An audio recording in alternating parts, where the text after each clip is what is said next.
I made a video 2 days ago about Hollywood, and I was listening back to it because I'd forgotten what I said, and I just wanted to recap what it was that I wanted to say. I mean, just to watch it and make sure I said what I needed to say. And I realized there was one day where I was talking about this Hollywood tour that I went on, and I realized I actually missed out what I was saying about that point and started talking about the tour rather than what happened before I got to the tour. Yeah, on the way to seeing about these tours, there was actually a gunman on the roof, and like a whole square area of stuff was closed off for a couple of hours. I don't really know what was happening, but the police helicopters were really annoying. I didn't even notice them in the first week that much. I think I don't know. You're in a new place. Your mind's focused on other things. But yeah, after like a week or two, I started to realize how annoying these helicopters flying over above were.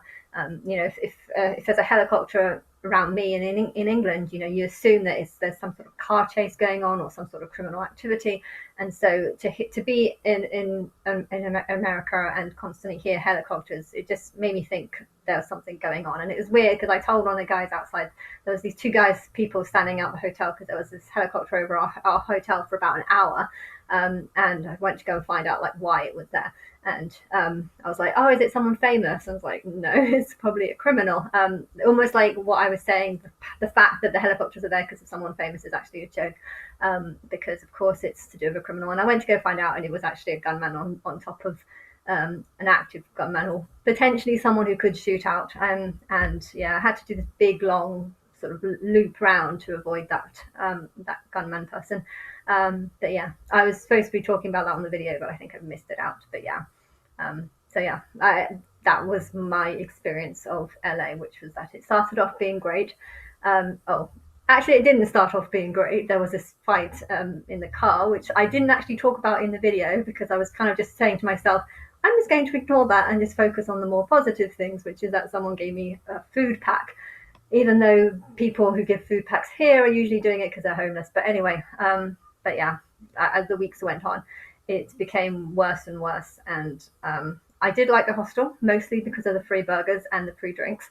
And I liked that sort of the fake grass area. It was fake grass, but it was okay. Fake grass was better than no grass, and there was very few places that were grass. Oh, and I also got to keep all my fancy dress costumes. I don't know how I managed to fit them in my bag because both my bag and my rucksack were full when I came here. But I think I tried to squeeze all that stuff that I brought into one, and it did actually go into one if I took out my shoes.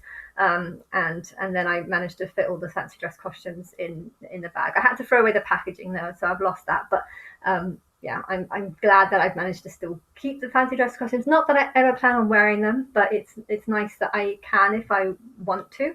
And also I've been reminded of this one, which is really cool. I don't know when I bought this one, but it's fairly recent. But anyway, and so yes, um, uh, I would only go back to California if I was super rich or if I actually had a reason to go there. I think a lot of movies are done there and stuff. So, but yeah, I saw Bullet Train the other day as well.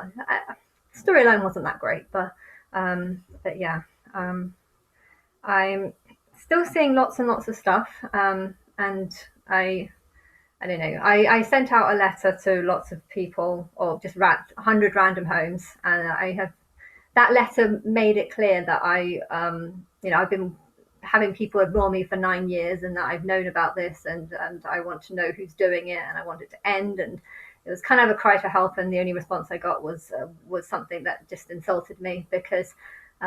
I mean, he was saying positive things like "I need you, I want you," and then "I want to lust over you" as was on that, and it kind of reminded me of how awful some people must be over there, if that is their only reaction to this literal cry for help message, is to basically ignore it and either just take the piss or to maybe he did believe something. I don't know, or maybe that's how people are.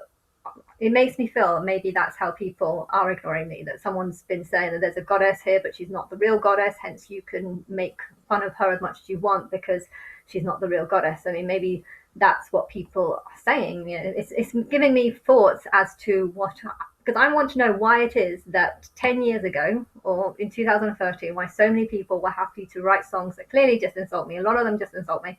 um, and okay, I see point to a lot of them. I know I shouldn't be angry at Katy Perry, even though hers are very insulting. But because there's good and bad in everything, and Kylie Minogue is another one that Kylie needs to be.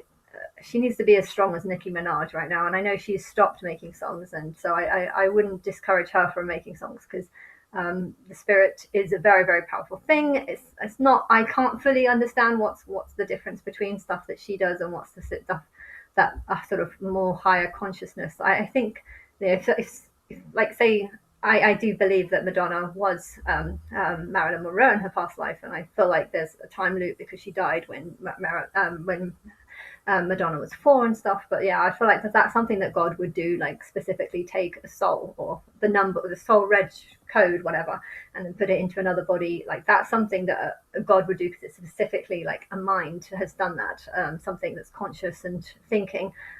Whereas a spirit, the spirit is something that people connect with. Not too sure. I think they connect it through love or through feelings or and it's hard to tell the difference between what the spirit does and what God does because they are different things. I feel like there's two me's. Like the other day, a few months ago, when I filmed there's a video where there's people talking on the TV, and I didn't even realize they were talking, but um, yeah, I was just doing some little clips because I was going to put it together and make some sort of Instagram, TikTok kind of video in a goddess dress, and it felt like my eyes just sort of froze at one stage, and it felt like something left my body and then jumped back in a second later, and suddenly the TV was connecting with the button, me pressing record and stop, and I don't know, saying weird things.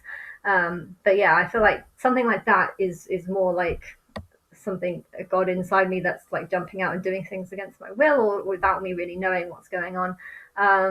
But then there's this other thing that sometimes I lie on a bed and just feel like I'm a magnet and I'm just like stuck to like lifting up my hand feels really really hard, like I can't do it. And I feel like when that happens, that's more of a spirit that's sort of coming out of me, whereas when my eyes go kind of funny or I don't even really know because I feel like sometimes I forget about it. But yeah, when I go into a sort of daze, I feel like that's when a sort of God in a God comes out of me and changes things. So yeah, I feel like there's two different things going on, as well as the complications of my life, which is just all over the place. But yeah, I think I needed to say that. Just that's my understanding of it. But it's true that I don't fully know exactly what's happening, and I'm just trying to be as honest as I can about certain things. But it is hard when you yourself are a little confused. But anyway.